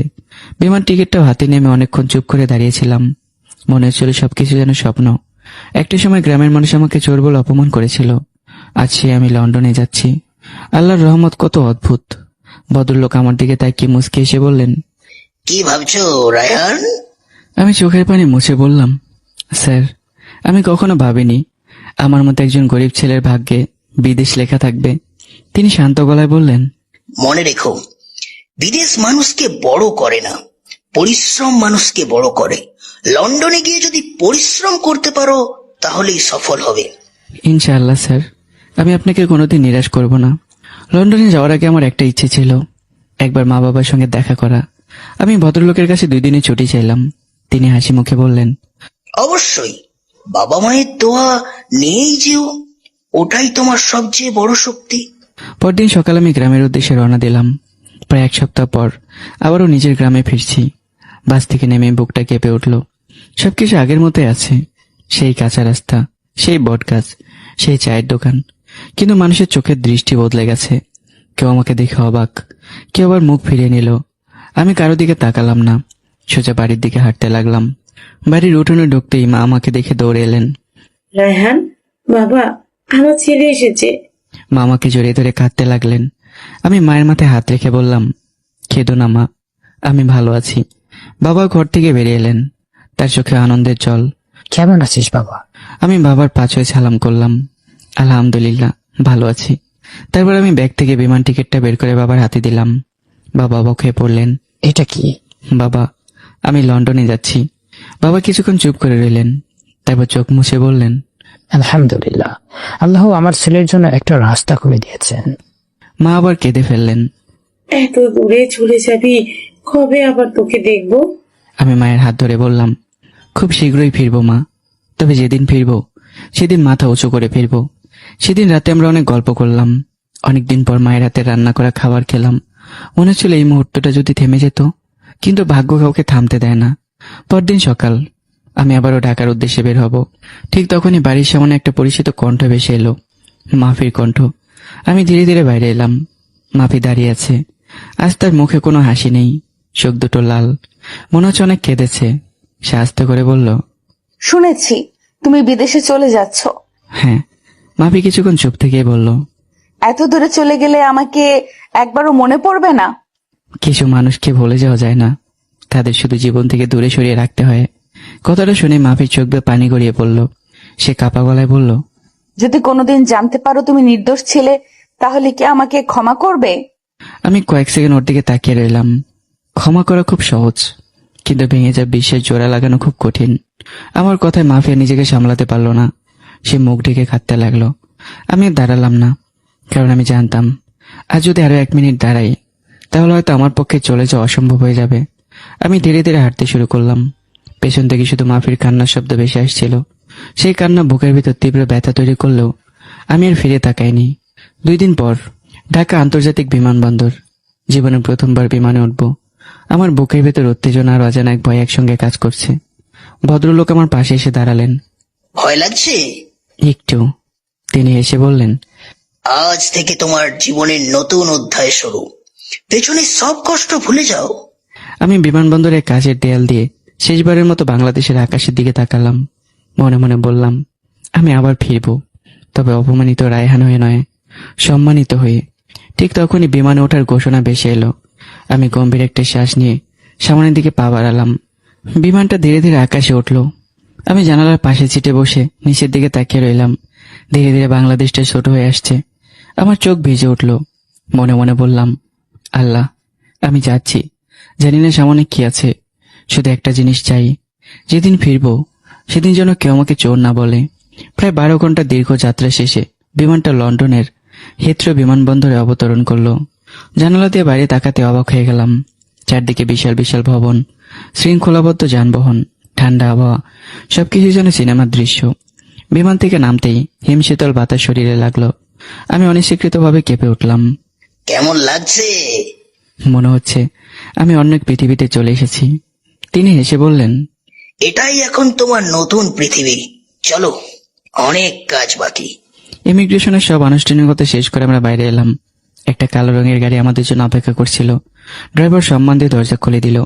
আমি অবাক হয়ে সবকিছু দেখছিলাম। গাড়ি শহরের ভিতর দিয়ে গিয়ে চলল। রাস্তার দুপাশে সারি সারি আলোকিত ভবন, লাল ডাবল ডেকার বাস, টেমস নদীর উপর সেতু, সবকিছু এত সুন্দর যে চোখ সরাতে পারছিলাম না। কিন্তু এই সৌন্দর্যের মাঝেও আমার বুকের ভিতরে একটা শূন্যতা ছিল। মায়ের কথা মনে পড়ছিল, বাবার কথা মনে পড়ছিল, আর মাফির সে কান্না ভেজা মুখটা। প্রায় 40 মিনিট পর আমরা একটা বিশাল ভবনের সামনে পৌঁছালাম। বড় অক্ষরে লেখা, রহমান গ্রুপ ইন্টারন্যাশনাল। আমি বিস্ময় ভবনটার দিকে তাকালাম। স্যার, এটা কি আপনার কোম্পানি? ভদ্রলোক মৃদু এসে বললেন, হ্যাঁ, আজ থেকে তুমিও এই পরিবারের একজন। আমার বুকটা কেমন যেন করে উঠল। গ্রামের অপমানিত ছেলেটা আজ লন্ডনের একটা আন্তর্জাতিক কোম্পানির সামনে দাঁড়িয়ে। আল্লাহ সত্যি মহান। অফিসে ঢুকতেই সবাই ভদ্রলোককে সম্মান জানালো। তিনি সবাইকে বললেন, এ হচ্ছে রায়হান, আজ থেকে আমাদের সঙ্গেই কাজ করবে। সবাই হাসি মুখে আমাকে স্বাগত জানালো। কিন্তু একজন যুবক দূর থেকে কেমন যেন সন্দেহ চোখে আমার দিকে তাকিয়েছিল। আমি বিষয়টা গুরুত্ব দিলাম না। তারপর ভদ্রলোক আমাকে একটা ছোট্ট কিন্তু সুন্দর ফ্ল্যাটে নিয়ে গেলেন। আপাতত তুমি এখানে থাকবে, ভাড়া নিয়ে চিন্তা করতে হবে না, সব কোম্পানি দেবে। স্যার, আমি কিভাবে আপনার এই ঋণ শোধ করব? তিনি হাসলেন। সফল হয়ে এটাই আমার প্রাপ্য। সন্ধ্যায় আমি একা বারান্দায় দাঁড়িয়ে লন্ডনের আকাশ দেখছিলাম। দূরে আলো ঝলমল করছে, নিচে ব্যস্ত রাস্তা। হঠাৎ পকেট থেকে মাফির দেওয়া ছোট্ট ডায়েরিটি বেরিয়ে এলো। এতদিন আমি সেটা খোলার সাহস করিনি। আজ কেন জানি না মনে হলো খুলে দেখি। আমি ধীরে ধীরে প্রথম পাতাটা খুললাম। সেখানে সুন্দর হাতের লেখা, রায়হান, যদি কোনোদিন আমার উপর রাগ করে অনেক দূরে চলে যাও, তবু একটা কথা বিশ্বাস করবে, আমি চাই তুমি পৃথিবীর সবচেয়ে সফল মানুষ হও। আর যদি কোনোদিন আমি তোমাকে ভুল বুঝে থাকি, তাহলে আল্লাহর কাছে দোয়া করি তিনি যেন আমাকে সেই ভুলের শাস্তি দেন। লেখাগুলো পড়ে আমার চোখ ঝাপসা হয়ে গেল। আমি ডায়েরিটা বুকে চেপে ফিসফিস করে বললাম, যদি সেদিন এই কথাগুলো বলতে, তাহলে হয়তো আমি দেশ ছেড়ে চলে আসতাম না। ঠিক তখন আমার ফোন বেজে উঠল। স্ক্রিনে ভেসে উঠল, স্যার। আমি দ্রুত ফোন ধরলাম। জি স্যার। ওপাশ থেকে ভদ্রলোকের কণ্ঠ ভেসে এলো, রায়হান, আগামীকাল সকাল 8টায় অফিসে চলে এসো, তোমার জীবনের প্রথম বড় দায়িত্বটা দিতে চাই। আমি আত্মবিশ্বাসের সঙ্গে বললাম, ইনশাআল্লাহ স্যার, আমি সময় মতো পৌঁছে যাব। ফোনটা কেটে গেল। লন্ডনে আমার দ্বিতীয় সকাল। ঘড়িতে তখন সকাল 7টা। আমি অনেক আগেই ঘুম থেকে উঠে নামাজ পড়ে নিয়েছি। জানালার পাশে দাঁড়িয়ে বাইরে তাকিয়ে আছি। ঝিরিঝিরি বৃষ্টি পড়ছে। ঠান্ডা বাতাসে পুরো শহরটা আরো সুন্দর লাগছে। কিন্তু আজ আমার বুকের ভিতর অন্যরকম একটা উত্তেজনা। আজ স্যার আমাকে প্রথম বড় দায়িত্ব দেবেন।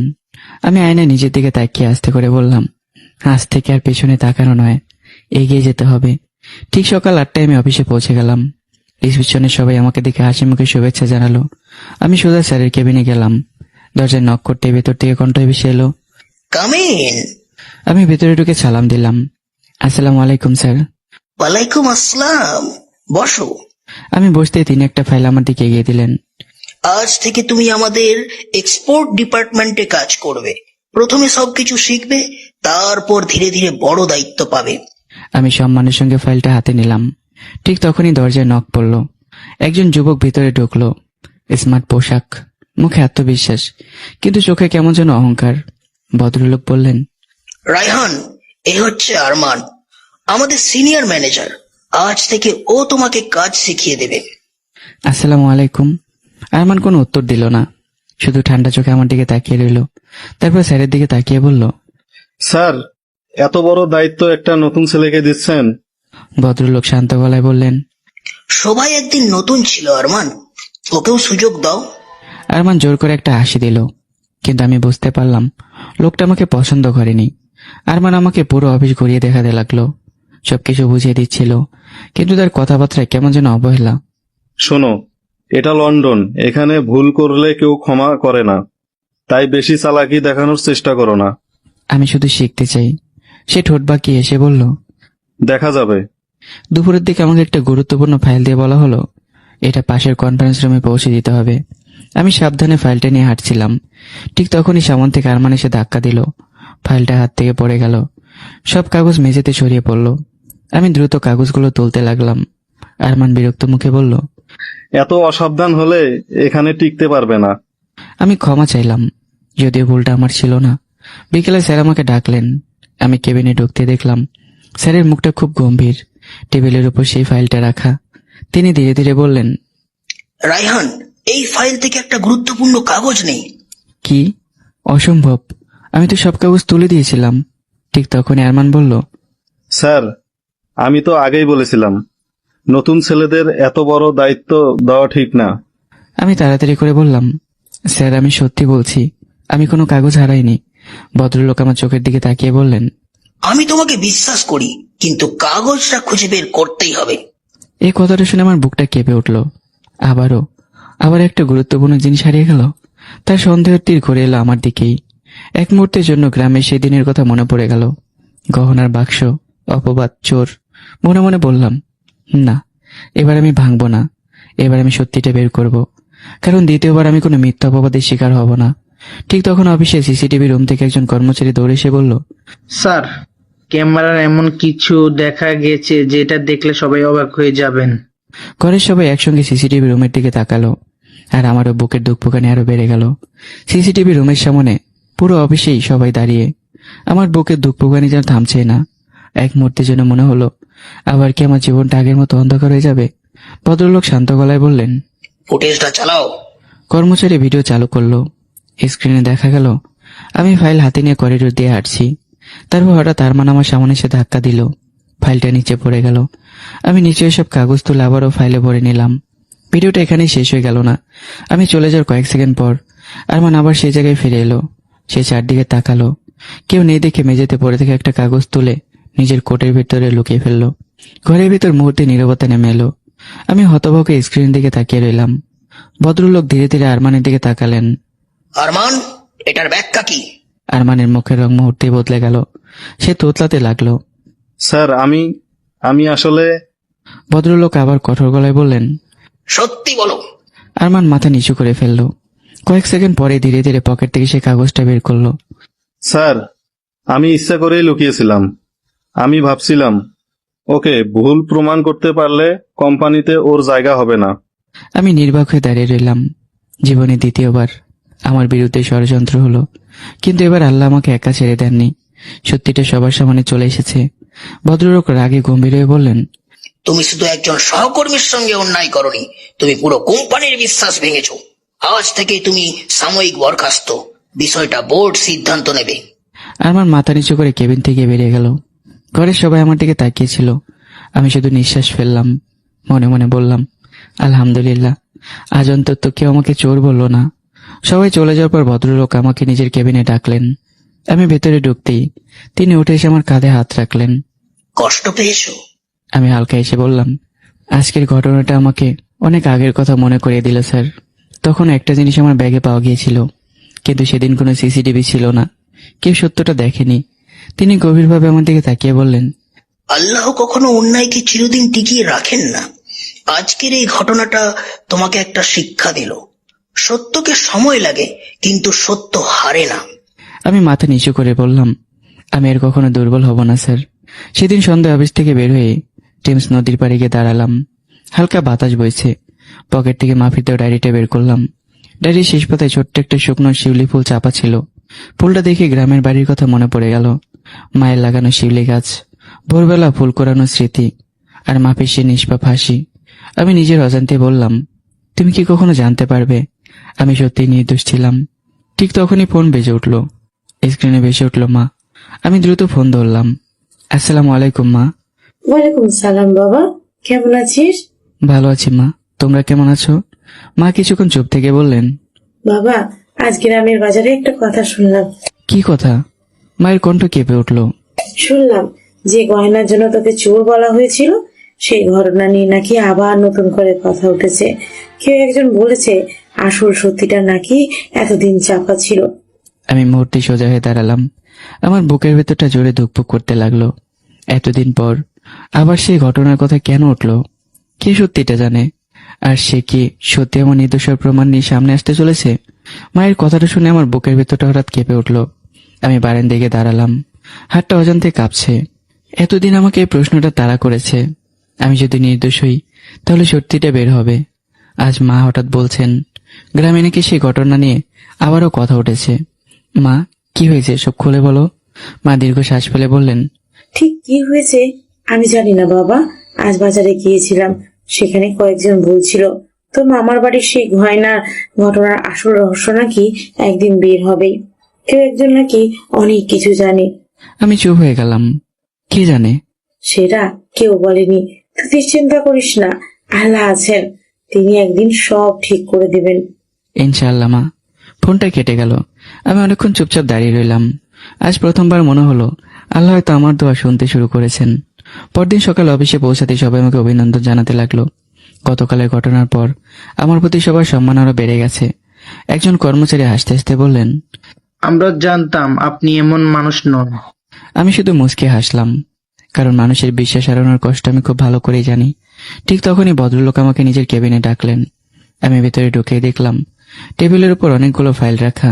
তিনি হাসি মুখে বললেন, রায়হান, আজ থেকে তোমাকে শুধু কর্মচারী হিসাবে নয়, একজন দায়িত্বশীল মানুষ হিসাবে দেখতে চাই। কি করতে হবে স্যার? তিনি একটা ফাইল আমার হাতে দিলেন। আগামী সপ্তাহে আমাদের একটা বড় ব্যবসায়িক মিটিং, তুমি আমার সঙ্গে থাকবে। আমি? হ্যাঁ, আমি দেখতে চাই চাপের মধ্যে কিভাবে তুমি সিদ্ধান্ত নাও। আমি আত্মবিশ্বাস নিয়ে বললাম, স্যার আমি চেষ্টা করব, সর্বোচ্চ চেষ্টা করব। তিনি মুচকি এসে বললেন, আমি জানি। সেদিন দুপুর অফিসের ক্যান্টিনে একা বসে খাচ্ছিলাম। হঠাৎ একজন মেয়ে এসে আমার সামনে দাঁড়ালো। বয়স 25-26 হবে, মুখে ভদ্র হাসি। আমি কি এখানে বসতে পারি? অবশ্যই। আমি সারা, ফাইন্যান্স ডিপার্টমেন্টে কাজ করি। আপনি নতুন এসেছেন তাই না? জি, আমি রায়হান। সারা এসে বলল, গতকাল ঘটনা, আপনার সাহস দেখে আমি অবাক হয়েছি। অন্য কেউ হলে ভেঙে পড়তো। ভাঙার সময় অনেক আগেই শেষ হয়ে গেছে, এখন শুধু নিজেকে গড়ার সময়। সারা কিছুক্ষণ আমার দিকে তাকিয়ে রইল, তারপর বলল, আপনার কথাগুলো অন্যরকম মনে হচ্ছে। আপনার জীবনে অনেক কষ্ট আছে। কিছু গল্প বললে মানুষ বিশ্বাস করে না, তাই চুপ থাকাই ভালো। সারা আর কিছু বলল না, শুধু সম্মানের দৃষ্টিতে আমার দিকে তাকিয়ে রইল। সন্ধ্যা অফিস থেকে বেরোয়ার সময় ভদ্রলোক আবারও আমাকে ডাকলেন। তিনি জানালার পাশে তাকিয়েছিলেন। আমি ভেতরে ঢুকতেই বললেন, রায়হান, আজ তোমার জন্য আরেকটা সুখবর আছে। কি স্যার? তিনি টেবিল থেকে একটা খাম তুলে আমার দিকে দিলেন। খাম খুলতেই দেখলাম আমার প্রথম মাসের বেতন। আমি বিস্ময়ে স্থির হয়ে গেলাম। এত বড় অঙ্কের টাকা আমি কোনোদিন একসঙ্গে দেখিনি। আমার চোখ ভিজে উঠল। স্যার, আমি কি সত্যিই টাকার যোগ্য? ভদ্রলোক হেসে বললেন, এটা শুধু তোমার বেতন নয়, এটা তোমার পরিশ্রমের প্রথম সম্মান। আমি খামটা বুকের সঙ্গে চেপে ধরলাম। মনে মনে ভাবলাম, আজই মায়ের জন্য টাকা পাঠাবো, বাবার জন্য নতুন একটা পাঞ্জাবি কিনবো, আর মাফির জন্য। এই প্রশ্নটা মাথায় আসতে আমি থমকে গেলাম। না, যে সম্পর্ক ভেঙে গেছে সেটাকে মনে করে আর কষ্ট বাড়িয়ে লাভ নেই। ঠিক তখন আমার ফোনে একটা অচেনা নাম্বার থেকে কল এলো। আমি ফোন ধরতে ওপাশ থেকে একটা পরিচিত কণ্ঠ ভেসে এলো। রায়হান, আমি কি তোমার সঙ্গে একটু কথা বলতে পারি? কণ্ঠটা শুনে আমার বুকটা কেঁপে উঠল।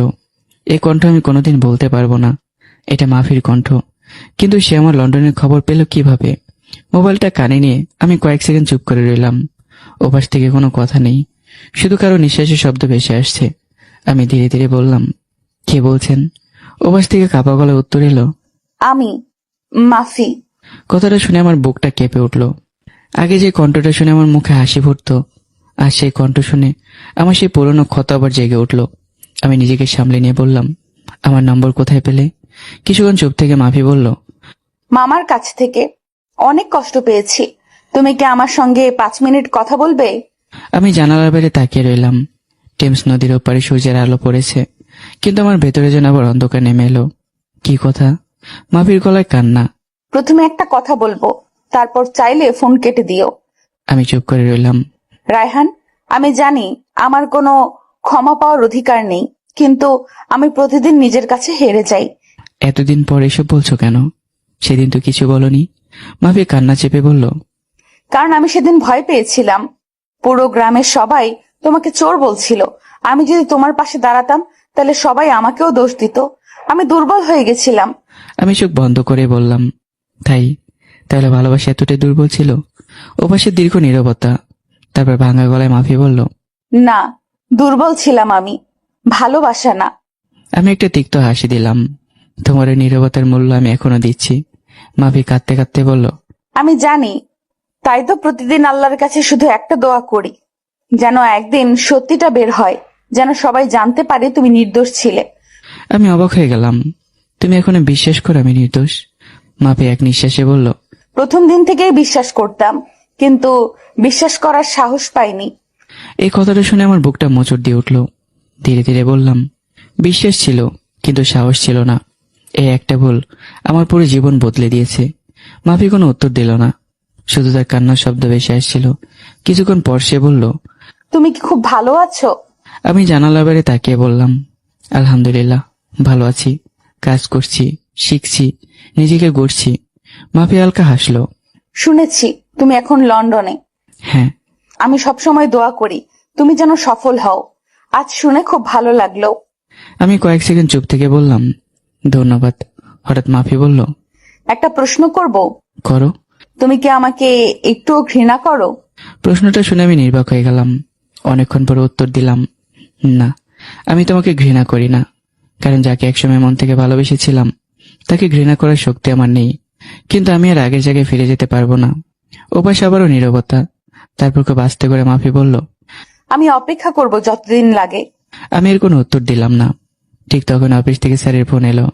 আমি বললাম, আমার যেতে হবে, ভালো থেকো। মাফি তাড়াতাড়ি বলল, রায়হান, একটা শেষ কথা। আমি থেমে গেলাম।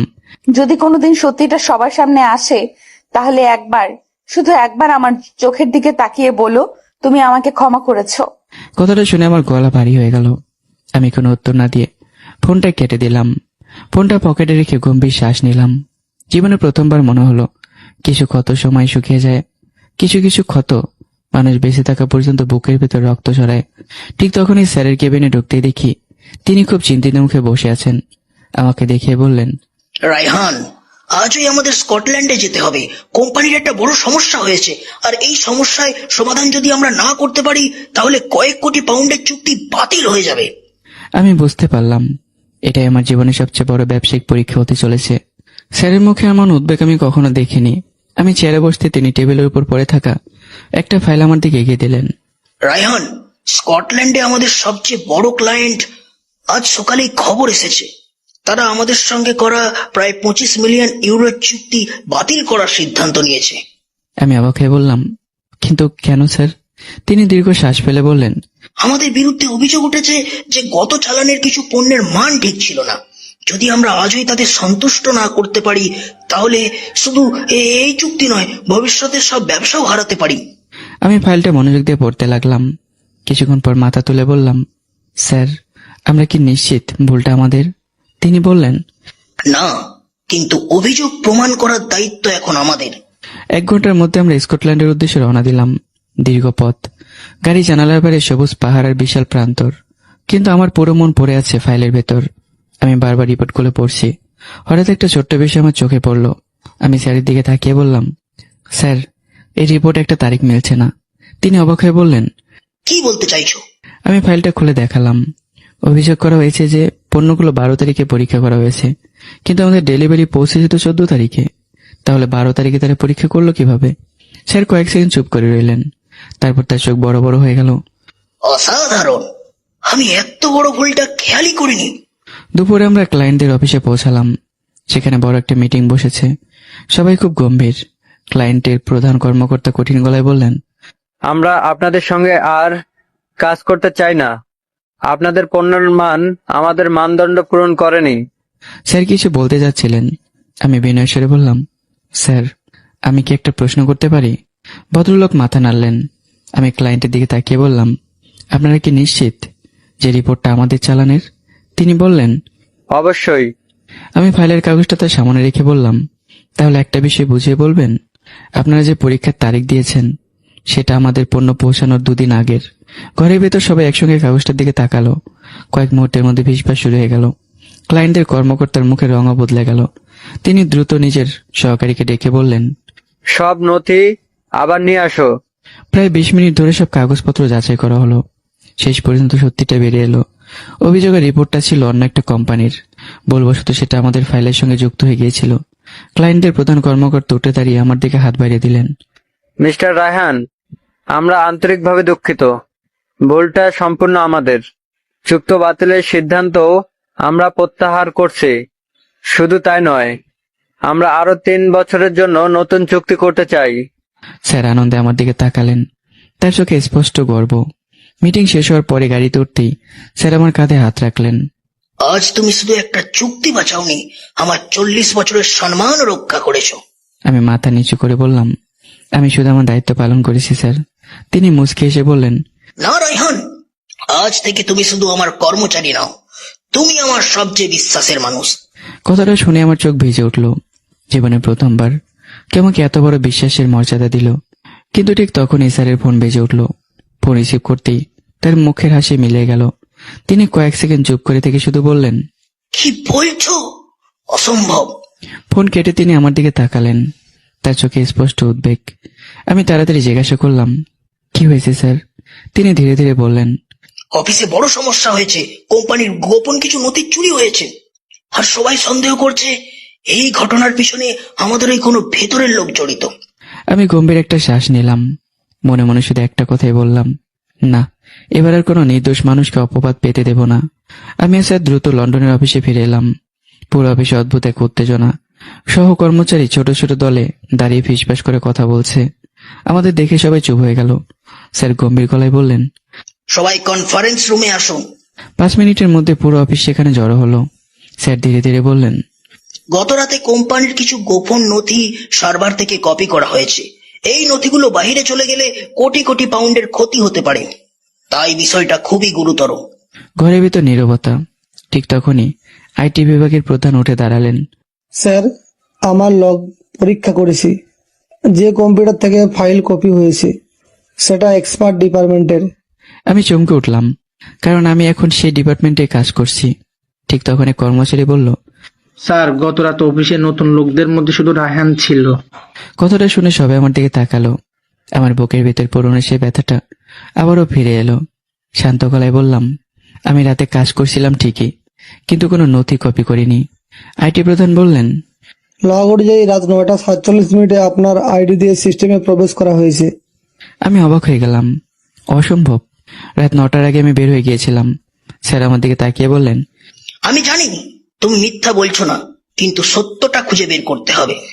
ঠিক তখনই কনফারেন্স রুমের দরজা খুলে একজন পুলিশ কর্মকর্তা ভেতরে ঢুকলেন। তিনি বললেন, আমরা অভিযোগ পেয়েছি, তদন্তের স্বার্থে কয়েকজনের সঙ্গে কথা বলতে হবে। ঘরের পরিবেশ আরো ভারী হয়ে গেল। প্রথমে আমার সঙ্গে জিজ্ঞাসাবাদ শুরু হলো। গত রাতে আপনি কতক্ষণ অফিসে ছিলেন? রাত 8:55 পর্যন্ত। তারপর বের হয়ে বাসায় চলে যাই। কেউ কি সেটা প্রমাণ করতে পারবে? আমি কিছুক্ষণ চুপ করে রইলাম, কারণ আমি একাই বের হয়েছিলাম। ঠিক তখনই সিকিউরিটি গার্ড উঠে দাঁড়ালেন। স্যার, আমি দেখেছি রায়হান ঠিক 9টার আগেই বেরিয়ে গিয়েছিল। পুলিশ কর্মকর্তা মাথা নাড়লেন, কিন্তু বললেন, তারপরও তদন্ত চলবে। আমি নিজের ডেস্কে ফিরে এলাম। মনে ছিল ভাগ্য যেন বারবার আমাকে একই জায়গায় এনে দাঁড় করায়। প্রথমে গ্রামের অপবাদ, তারপর অফিসের ফাইল, এখন গোপন নথি চুরির অভিযোগ। আমি নিজের মুঠো শক্ত করে বললাম, না, এবার আমি শুধু নিজেকে নির্দোষ প্রমাণ করব না, আসল অপরাধীকেও খুঁজে বের করব। ঠিক তখনই আমার চোখ পড়ল পাশের ডেস্কের দিকে। একটা ছোট্ট কালো পেন ড্রাইভ চেয়ারের নিচে পড়ে আছে। আমি সেটা তুলে হাতে নিলাম। পেন ড্রাইভের গায়ে কোম্পানির লোগো। আমি চারদিকে তাকালাম, কেউ খেয়াল করেনি। ঠিক তখনই আইটি প্রধান দৌড়ে এসে বললেন, রায়হান, ওটা কোথায় পেলে? আমি পেন ড্রাইভটা তার হাতে দিয়ে বললাম, এইমাত্র আমার ডেস্কের পাশে পড়ে থাকতে দেখলাম। আইটি প্রধান বিস্ময়ে বললেন, আমরা যে ডিভাইসটা খুঁজছিলাম এটাই সেটা। ঘরের সবাই একসঙ্গে আমার দিকে তাকালেন। পুলিশ কর্মকর্তা ধীরে ধীরে বললেন, যদি এই ডিভাইসে তথ্য থাকে তাহলে আসল অপরাধীকে খুঁজে পাওয়া সময়ের ব্যাপার। আমার বুকের ভিতর ধুকপুকানি বেড়ে গেল, কারণ এই পেন ড্রাইভ শুধু একজন চোরকে ধরিয়ে দেবে না, হয়তো এমন একজনের মুখোশও খুলে দেবে যে শুরু থেকে আমাকে ফাঁসানোর চেষ্টা করে আসছে। মুখোশ খুলতে শুরু করলো। পেন ড্রাইভটা আইটি বিভাগের হাতে দেওয়ার পরই পুরো অফিস নিস্তব্ধ হয়ে গেল। সবাই অপেক্ষা করছে এর ভেতরে কি আছে। আইটি প্রধান দ্রুত পেন ড্রাইভটা কম্পিউটারে লাগালেন। পুলিশ কর্মকর্তা স্যার আর আমি মনিটরের সামনে দাঁড়িয়ে আছি। কয়েক সেকেন্ড পর স্ক্রিনে অনেকগুলো ফাইল দেখা গেল। আইটি প্রধান একটা ফোল্ডার খুলতেই তার চোখ বড় বড় হয়ে গেল। স্যার, এখানে শুধু আমাদের কোম্পানির ফাইল নয়, প্রতিদ্বন্দ্বী আরো 3টি কোম্পানির গোপন তথ্য আছে। পুলিশ কর্মকর্তা গম্ভীর গলায় বললেন, তাহলে এটা পরিকল্পিত শিশু গুপ্তচর বৃত্তি, এটা সাধারণ চুরির ঘটনা নয়। ঘরের সবাই হতবাক।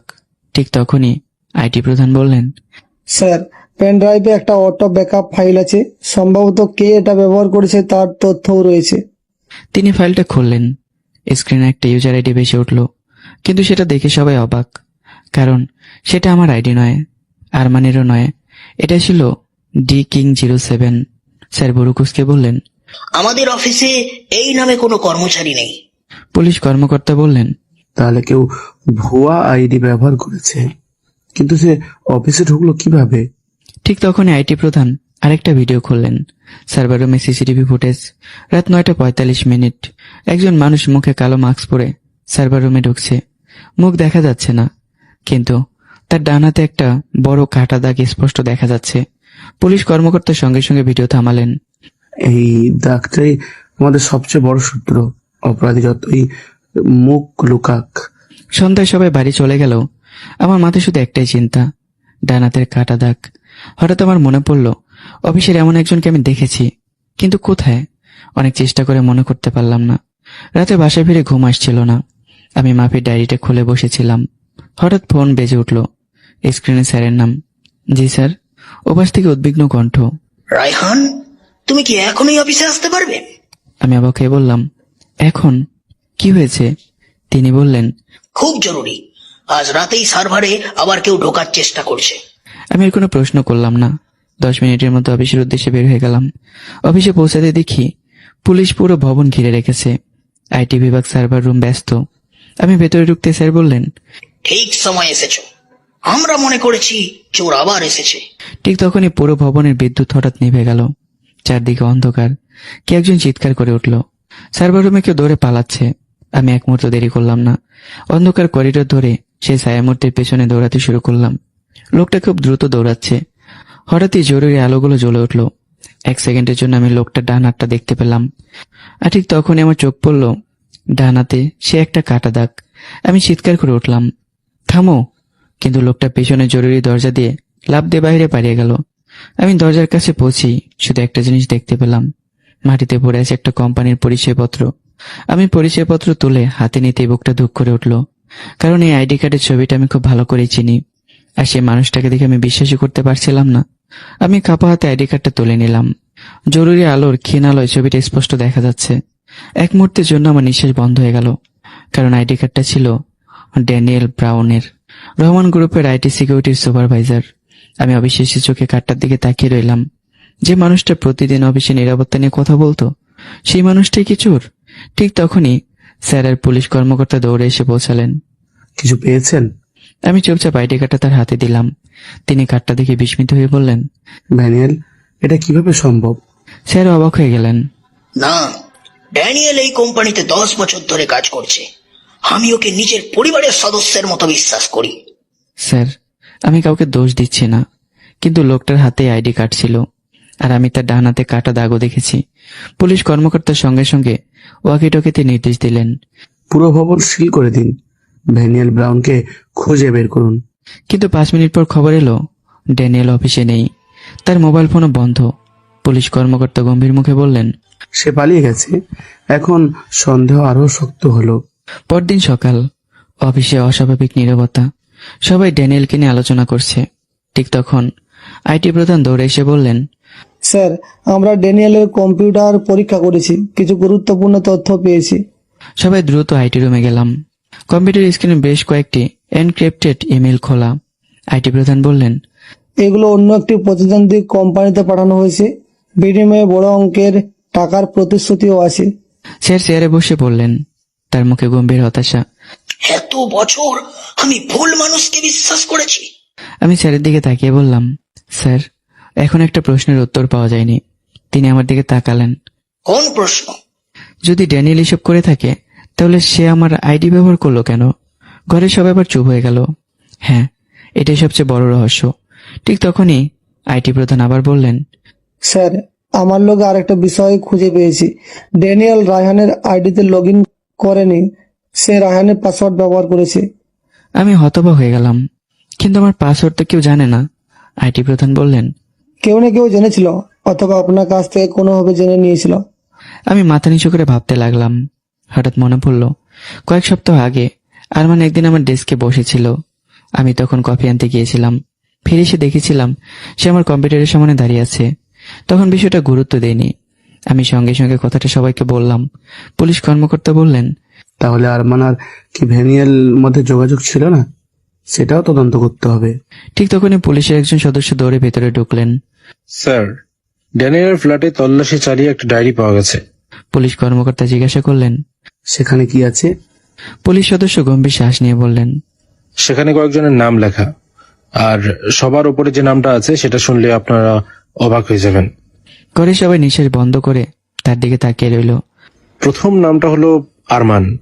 ঘরে বাতাস যেন মুহূর্তে ভারী হয়ে উঠল। তাহলে কি আরমান আর ড্যানিয়েল মিলে শুরু থেকে এসব পরিকল্পনা করছিল? আর যদি তাই হয়, তাহলে গ্রামে সেই পুরনো অপবাদের সঙ্গেও কি কোনো অজানা যোগসূত্র লুকিয়ে আছে? পুলিশ সদস্যের মুখে আরমান নামটা শুনে পুরো কনফারেন্স রুম নিস্তব্ধ হয়ে গেল। আমি কিছুক্ষণ চুপ করে দাঁড়িয়ে রইলাম। মনে হচ্ছিল ঘটনাগুলো ধীরে ধীরে এক সুতোয় গাঁথা শুরু করেছে। পুলিশ কর্মকর্তা ডায়েরিটা হাতে নিয়ে খুললেন। ভেতরে কয়েকটা তারিখ, কিছু ব্যাংক লেনদেনের হিসাব আর কয়েকজন মানুষের নাম। প্রথম নাম আরমান, দ্বিতীয় ড্যানিয়েল, আর নিচে লেখা নতুন ছেলেটাকে ফাঁসাতে হবে, না হলে সব পরিকল্পনা শেষ হয়ে যাবে। এই লাইনটা পড়তেই স্যারের চোখ রাগে লাল হয়ে উঠল। তাহলে রায়হানকে শুরু করেই টার্গেট করা হয়েছিল? পুলিশ কর্মকর্তা মাথা নাড়লেন। এখন পর্যন্ত তাই মনে হচ্ছে। ঠিক তখনই আইটি প্রধান আবার বললেন, স্যার, আমরা আরেকটা তথ্য পেয়েছি। ড্যানিয়েলের ব্যক্তিগত অ্যাকাউন্টে গত 3 মাসে কয়েক লাখ পাউন্ড জমা হয়েছে, কিন্তু টাকাগুলো এসেছে ভিন্ন ভিন্ন কোম্পানির নামে। পুলিশ কর্মকর্তা বললেন, অর্থাৎ সে শুধু তথ্য চুরি করেনি, এটা একটা বড় চক্র। আমি চুপচাপ সব শুনছিলাম। হঠাৎ আমার মনে একটা প্রশ্ন এলো, স্যার, আরমানকে কি এখনো খুঁজে পাওয়া যায়নি? পুলিশ কর্মকর্তা উত্তর দিলেন, না, সেদিন তাকে বরখাস্ত করা হয়, সেদিন থেকেই সে লুকিয়ে আছে, কিন্তু আমরা তাকে খুঁজছি। 2 দিন পর আমি অফিসে কাজ করছি, ঠিক তখনই পুলিশের ফোন এলো। পুলিশ কর্মকর্তা উত্তেজিত কণ্ঠে বললেন, রায়হান, আমরা আরমানকে খুঁজে পেয়েছি। আমি চমকে উঠলাম। কোথায়? ম্যানচেস্টার একটা হোটেলে, আমরা তাকে গ্রেপ্তার করেছি। আমি দ্রুত স্যারের কেবিনে গেলাম। স্যার খবরটা শুনে বললেন, চলো আজ ওই থানায় যাব। থানার জিজ্ঞাসাবাদ কক্ষে আরমান বসে আছে। আগে সে অহংকারী চেহারাটা নেই, চোখ মুখ শুকিয়ে গেছে। আমাদের দেখে সে মাথা নিচু করে ফেলল। পুলিশ কর্মকর্তা বললেন, আরমান, সব প্রমাণ আমাদের হাতে, সত্যি বলাই তোমার জন্য ভালো। আরমান কয়েক মিনিট চুপ করে রইল, তারপর দীর্ঘ শ্বাস ফেলে বলল, হ্যাঁ, ড্যানিয়েলের সঙ্গে আমি কাজ করতাম। সে আমাকে টাকা দিত, আমি অফিসের ভিতরের তথ্য তাকে দিতাম। স্যার রাগে দাঁতে দাঁত চেপে বললেন, আর রায়হান, ওর ক্ষতি করতে গেলে কেন? আরমান আমার দিকে তাকালো, তার চোখে অনুশোচনা। কারণ স্যার, আপনাকে যতটা বিশ্বাস করতেন ততটা আমাকে কখনো করেনি। আমি ভেবেছিলাম আপনাকে সরিয়ে দিতে পারলে আবার সব ক্ষমতা আমার হাতে চলে আসবে। আমি শান্ত গলায় বললাম, একটা নির্দোষ মানুষকে ফাঁসিয়ে? আরমান মাথা নিচু করলো। আমি ভুল করেছি, অনেক বড় ভুল। ঠিক তখনই পুলিশ কর্মকর্তা আরেকটা প্রশ্ন করলেন, ড্যানিয়েল এখন কোথায়? আরমান কিছুক্ষণ চুপ থেকে বলল, আমি জানি না। শেষবারও বলেছিল দেশ ছেড়ে পালিয়ে যাব। ঘরের সবাই হতাশ হয়ে গেল, কারণ ড্যানিয়েল ধরা না পড়লে পুরো চক্রের রহস্য জানা যাবে না। সেখান থেকে বেরিয়ে আসার সময় আরমান হঠাৎ আমাকে ডাকলো। রায়হান, 1 মিনিট। আমি থেমে গেলাম। সে নিচু গলায় বলল, তোমাকে একটা কথা বলতে চাই। আমি কিছু না বলে দাঁড়িয়ে রইলাম। আমি শুধু অফিসের ঘটনাই জানি না, তোমার গ্রামের সেই পুরনো গয়নার ঘটনা নিয়েও কিছু শুনেছি। আমার বুকের ভিতরে দুঃখ করে উঠল। আমি তাড়াতাড়ি বললাম, কি শুনেছ? আরমান ধীরে ধীরে বলল, কয়েক মাস আগে ড্যানিয়েল একদিন বলেছিল বাংলাদেশে তার একজন পুরনো পরিচিতি আছে। সে নাকি একসময় একটা গয়না চুরির নাটক করে একজন ছেলেকে গ্রাম ছাড়া করেছিল। তখন আমি বিষয়টা গুরুত্ব দেইনি, কিন্তু এখন মনে হচ্ছে সেই ছেলেটা হয়তো তুমি। আমি বিস্ময়ে স্থির হয়ে গেলাম। বাংলাদেশে সেই ঘটনার সঙ্গে ড্যানিয়েলের পরিচিত মানুষের সম্পর্ক? তাহলে কি সেই অপমানের পেছনে একটা বড় ষড়যন্ত্র লুকিয়ে আছে? আর যদি সত্যিই তাই হয়, তাহলে আসল অপরাধী এখনো ধরা পড়েনি। তো বন্ধুরা, কি মনে হয় গল্পটা কোন দিকে মোড় নিতে চলেছে? অবশ্যই একটা কমেন্ট করে জানাবেন। আর এর পরেই ইনশাল্লাহ একদিন পরেই পুরো গল্প একসাথে করে আপলোড করা হবে। তখন সবকিছু বিস্তারিত আলোচনা হবে আর সব অপরাধীর উন্মোচন হবে। তো আজ এই পর্যন্তই। সবাই ভালো থাকবেন, সুস্থ থাকবেন। দেখা হচ্ছে আবারও। টাটা।